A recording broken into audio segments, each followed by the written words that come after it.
You're tuned into episode 59 of the Peak Performance Podcast. I'm your host, Brad Young, and today we're diving deep into one of my favorite topics, separating the wheat from the chaff in the world of bodybuilding and weight training.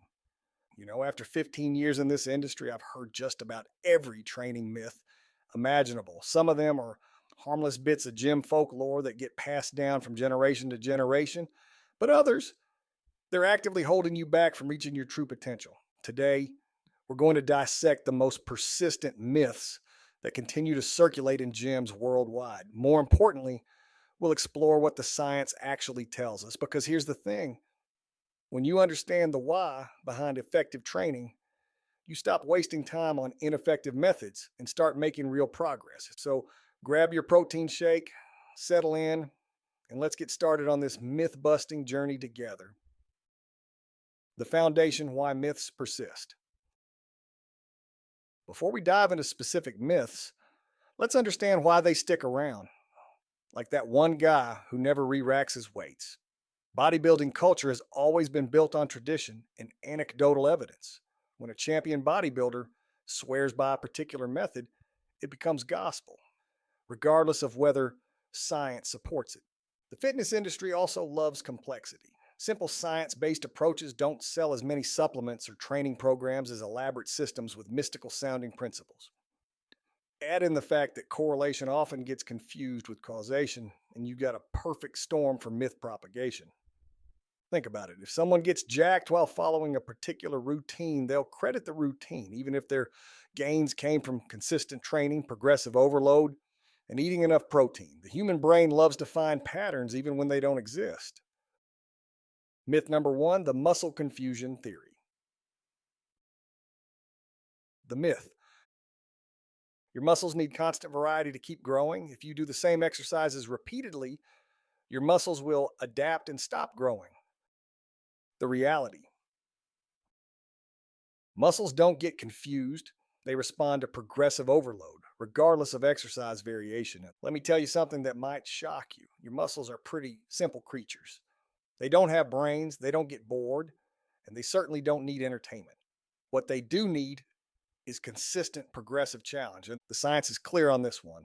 A 2014 study published in the Journal of Strength and Conditioning Research compared muscle confusion training to traditional progressive overload.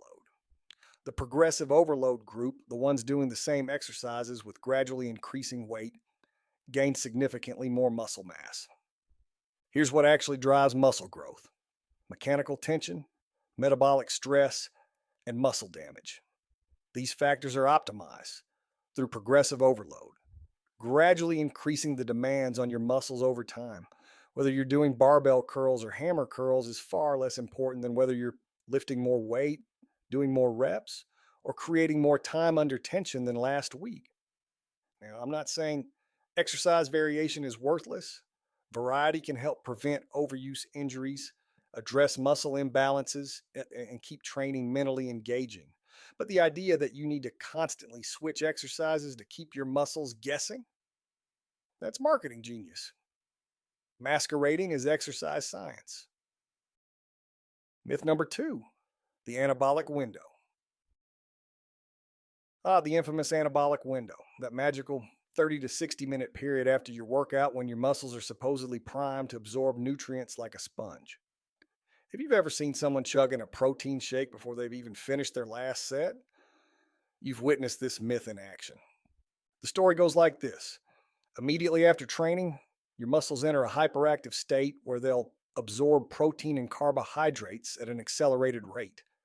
Miss this window and you're basically throwing your workout down the drain. Cue the panic and the rushed consumption of post-workout shakes. The myth timeline. 0 to 30 minutes. Critical anabolic window. 30 to 60 minutes. Window closing rapidly. 60 plus minutes. Too late. Gains lost forever. But here's what the research actually shows. The anabolic window is more like an anabolic barn door that stays open for hours, not minutes. A comprehensive review published in the Journal of the International Society of Sports Nutrition found that As long as you're consuming adequate protein within several hours of training, the exact timing matters very little for muscle growth. Your total daily protein intake trumps timing every single time. Focus on eating zero point 0.8 to 1.2 grams of protein per pound of body weight throughout the day, and you'll maximize muscle protein synthesis without stressing about post workout timing. Myth number 3: women will get bulky from weight training. This myth has probably kept more women away from the weight room than any other piece of fitness misinformation. The fear of accidentally developing massive masculine muscles has led countless women to stick with cardio and light pink dumbbells, missing out on the incredible benefits of strength training. Let me be absolutely clear about this. Women cannot accidentally become bulky from weight training.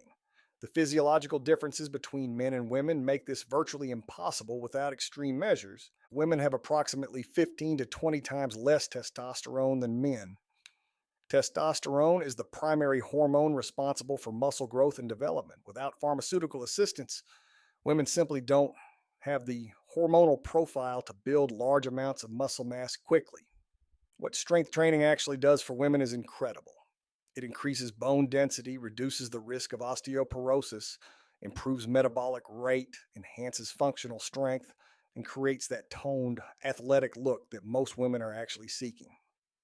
The toned look that's so popular, that's just muscle definition with lower body fat. And you can't build muscle definition without actually building muscle. Studies consistently show that women who engage in regular strength training develop lean muscle mass, improved body composition, and better overall health markers. The bulky female bodybuilders you might see in competitions, they've typically been training for decades, following extremely specific nutrition protocols and often using performance-enhancing substances. That level of muscularity doesn't happen by accident. So ladies, please don't fear the weight room.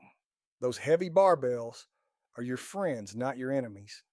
They're the key to building the strong, capable, and yes, attractive physique you're after. Myth number 4: more protein equals more muscle. Optimal protein per kilogram. Research-backed amount for muscle growth. Common myth amount. What many people think they need. Wasted protein. Excess protein that doesn't contribute to muscle growth. Walk into any supplement store and you'll be bombarded with protein powders promising massive gains if you just consume enough. The more is better mentality has led many lifters to consume absurd amounts of protein, sometimes 3, 4, or even 5 grams per kilogram of body weight. Here's the reality check. Your body has a limit to how much protein it can actually use for muscle building purposes. Beyond that point, you're essentially creating very expensive urine. Multiple studies have established that muscle protein synthesis plateaus at around 1.6 grams of protein per kilogram of body weight per day for resistance-trained individuals. That means if you weigh 180 pounds, about 82 kilograms, you'd need roughly 130 grams of protein daily to maximize muscle growth. Consuming 200, 300, or 400 grams won't make you build muscle faster. It'll just stress your kidneys and lighten your wallet. But here's where it gets interesting. Protein quality and distribution matter more than quantity. Your body can only process about 25 to 30 grams of protein per meal for muscle building purposes. Eating a massive 80-gram protein meal isn't twice as good as eating a 40-gram meal. Much of it will be oxidized for energy or converted to glucose. The sweet spot? Aim for 20 to 30 grams of high-quality protein every 3 to 4 hours throughout the day. This approach keeps muscle protein synthesis elevated and makes much better use of the protein you're consuming. Save your money, save your digestive system, and focus on consistency rather than excess. Myth number 5: spot reduction works. If I had $1 for every person who's asked me how to lose belly fat specifically, I could probably fund my own research laboratory. The spot reduction myth, the idea that you can target fat loss in specific body areas through exercise, is probably the most persistent and profitable myth in all of fitness. Think about all the products marketed around this concept. AB wheels for belly fat, thigh masters for leg fat. Arm exercises for bingo wings? The fitness industry has built entire empires on the false promise that you can pick and choose where your body loses fat. But here's what actually happens when you lose fat: your body decides where it comes off, not you. Fat loss occurs systemically throughout your entire body based on your genetics, hormone levels, and individual fat storage patterns. You can't do 1,000 crunches and expect your belly fat to disappear any more than you can do bicep curls and expect to lose arm fat specifically. The science is unambiguous on this topic. A classic study had participants perform over 5,000 sit ups over the course of 27 days. The result: no significant fat loss from the abdominal area compared to other parts of the body. The participants did lose some overall body fat, but it came off proportionally from everywhere, not specifically from their midsections. Here's the truth about body fat distribution: it's largely genetic and hormonal. Men typically store fat in their midsection first and lose it from there last. Women often store fat in their hips, thighs, and arms, and these tend to be the last areas to lean out. Understanding and accepting your individual fat storage patterns is crucial for setting realistic expectations and avoiding frustration. Create a caloric deficit and eat fewer calories than you burn through a combination of diet and exercise. Maintain muscle mass. Continue strength training to preserve lean muscle during weight loss. Be patient and consistent. Allow your body to lose fat at its own pace and in its own pattern. Myth number 6: you must train to failure. The no pain, no gain mentality has spawned one of the most counterproductive training philosophies in bodybuilding: the belief that every set must be taken to absolute muscular failure to be effective. This myth suggests that unless you're grinding out those final, ugly reps with compromised form, you're not working hard enough. I've seen countless lifters destroy themselves with this approach, training to failure on every single set, workout after workout, wondering why their progress has stalled and their joints ache constantly. The reality is that training to failure, while occasionally useful, should be the exception, not the rule. Optimal intensity. Most sets should be performed at 85 to 90% of your maximum effort. Reps in reserve. Leave 2 to 3 good reps in the tank for most working sets. Failure sets. Only about 20% of your sets should go to true failure. Recent research has shown that training within 2 to 3 reps of failure produces virtually identical muscle growth to training to complete failure, but with significantly less fatigue accumulation. This means you can maintain higher training volumes, recover better between sessions, and actually make faster progress over time. Think of it this way: if you can bench press 200 pounds for 10 reps to failure, performing sets of 7 to 8 reps at that same weight will provide nearly identical muscle building stimulus while allowing you to do more total sets and maintain better form throughout your workout. Training to failure also significantly increases recovery time. When you completely exhaust a muscle group, it can take 48 to 72 hours to fully recover, limiting how frequently you can train that muscle. By stopping just short of failure, you can often train the same muscle groups more frequently, leading to greater total weekly volume and faster progress. Save the failure sets for the end of your workout on isolation exercises or during specific intensification phases. Your joints, your nervous system, and your long-term progress will thank you for it. Myth number 7: cardio kills your gains. In the eternal war between cardio and strength training, battle lines have been drawn. On one side, you have the cardio kills gains crowd, convinced that any aerobic exercise will immediately cannibalize their hard-earned muscle. On the other side, you have cardio enthusiasts who view weight training as unnecessary bulk. The anti-cardio sentiment in bodybuilding circles is strong. Walk into most serious lifting gyms and you'll hear whispers about how cardio interferes with muscle growth, reduces strength gains, and should be avoided at all costs if you want to get jacked. But here's what the science actually tells us: moderate amounts of cardio can actually enhance your muscle building efforts when programmed intelligently. Cardiovascular exercise improves your body's ability to deliver oxygen and nutrients to working muscles, enhances recovery between sets, and can improve your body's overall work capacity. The key word here is moderate. Excessive cardio, think multiple hours of daily endurance training, can indeed interfere with muscle growth through what's called the interference effect. But we're talking about extreme volumes here, not the 20 to 30 minutes of moderate cardio that most people do. Cardio benefits for lifters: improved recovery between sets, better nutrient delivery, enhanced work capacity, improved body composition, better cardiovascular health, smart programming. 2 to 3 cardio sessions per week, 20 to 30 minutes per session. Moderate intensity, 65 to 75% maximum heart rate, separate from weight training when possible. Focus on low impact options. A study published in the European Journal of Applied Physiology found that combining moderate cardio with resistance training actually resulted in greater muscle growth than resistance training alone. The cardio group had improved muscle protein synthesis and better overall body composition changes. The bottom line: don't fear cardio, but don't overdo it either. A few moderate cardio sessions per week can complement your lifting program beautifully, improving your health, work capacity, and even your muscle building potential. Myth number 8: machines are inferior to free weights.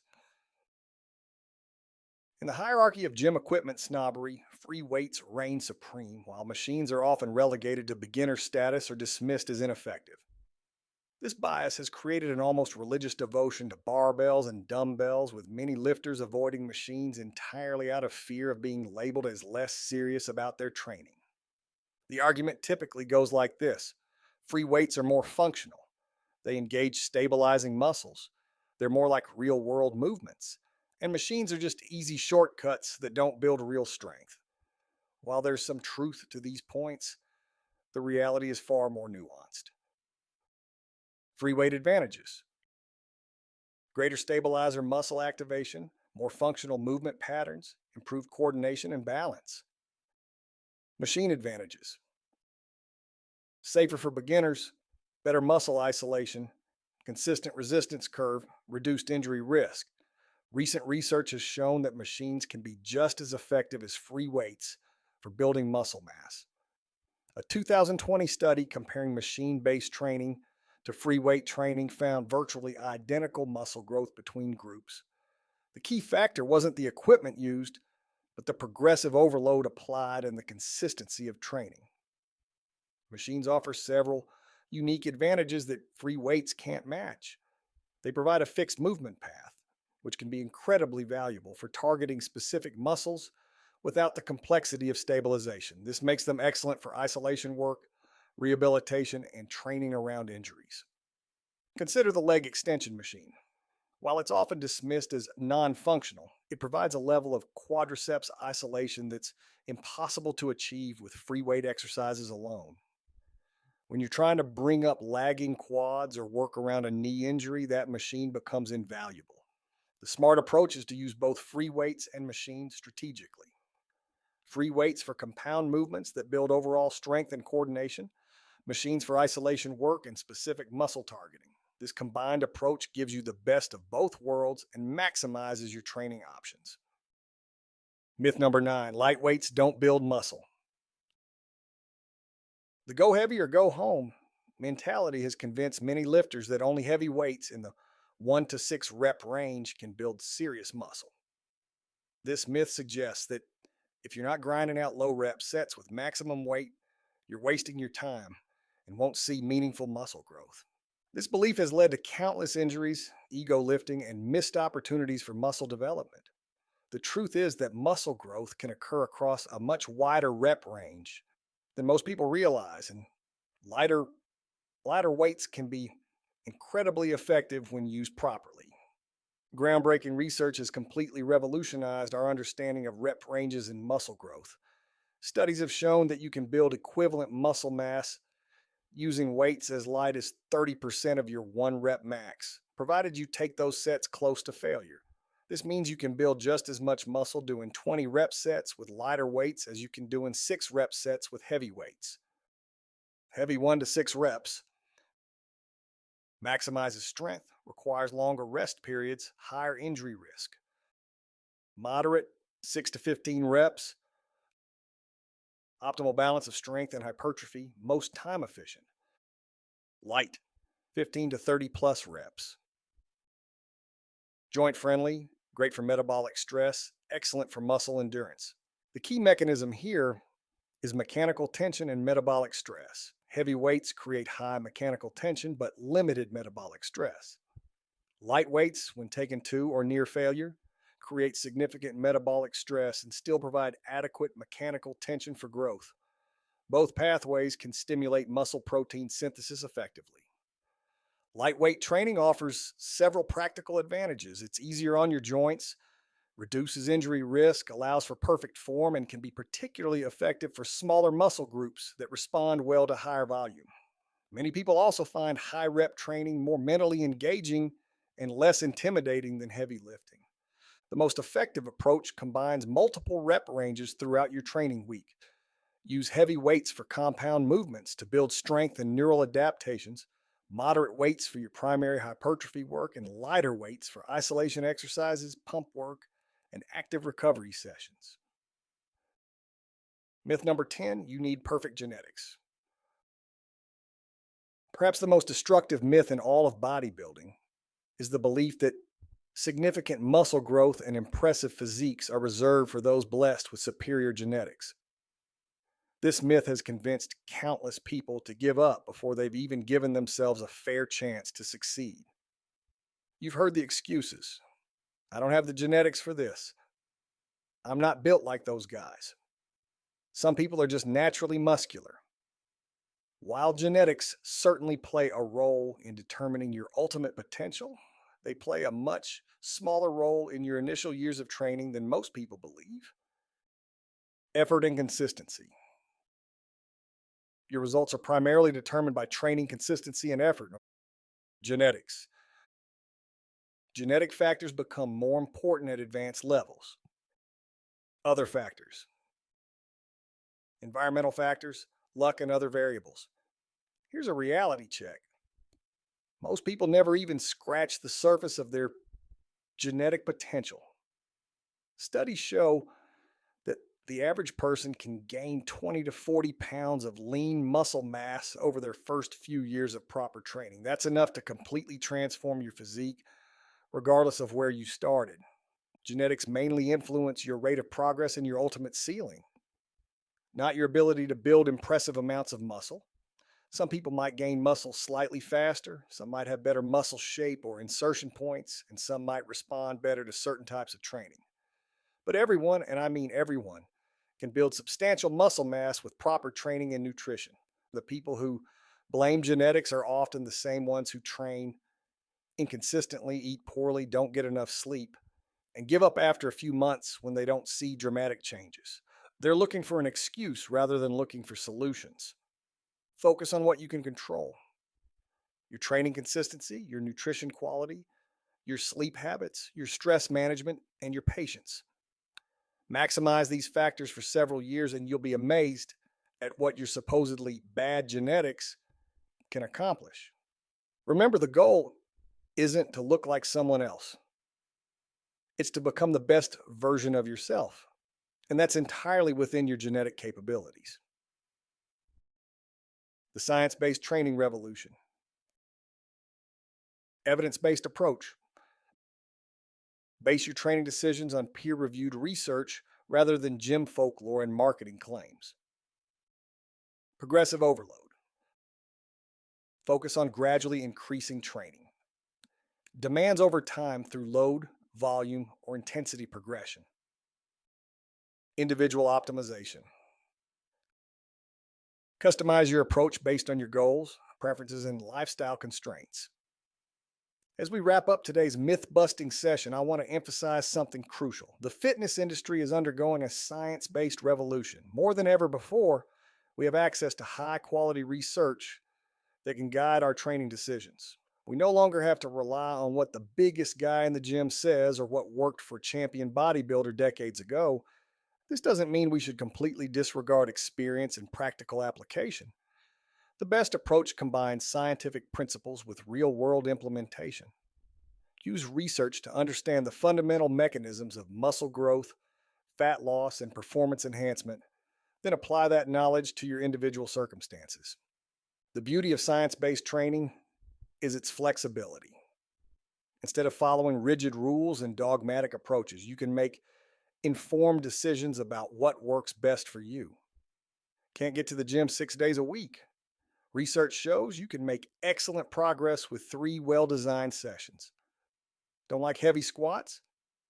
Studies demonstrate you can build impressive leg development with alternative exercises.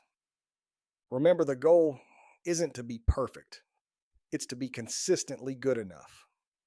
Apply the fundamental principles we've discussed today: progressive overload, adequate protein intake, sufficient recovery, and consistent effort. Avoid getting caught up in minutia and perfectionism that can derail your long-term progress. The myths we've discussed today have held back countless lifters from reaching their potential. By understanding what the science actually says, you're already ahead of 90% of gym goers who are still chasing outdated methods and ineffective approaches. Your next steps to peak performance. And that's a wrap on episode 59 of the Peak Performance Podcast. We've shattered 10 of the most persistent myths in bodybuilding and weight training, replacing outdated beliefs with science-based truth. Audit your current beliefs. Take an honest look at your training philosophy and identify which myths might be holding you back. Implement science-based principles. Start applying progressive overload, proper nutrition timing, and evidence-based rep ranges to your training. Stay consistent and patient. Focus on long-term adherence to proven principles rather than chasing quick fixes and magic bullets. Keep learning and adapting. Stay curious, question everything, and adjust your approach as new research emerges. Remember, peak performance isn't about perfection. It's about consistent application of proven principles over time. The myths we discussed today have no power over you once you understand the truth. And thanks for tuning in to another episode of the Peak Performance Podcast. I'm Brad Young, and I'll see you next week for episode 60, where we'll be diving deep into the science of sleep and recovery optimization. Until then, train smart, stay consistent, and keep chasing your peak performance. Subscribe, share with a friend, and remember, your potential is far greater than any myth would have you believe.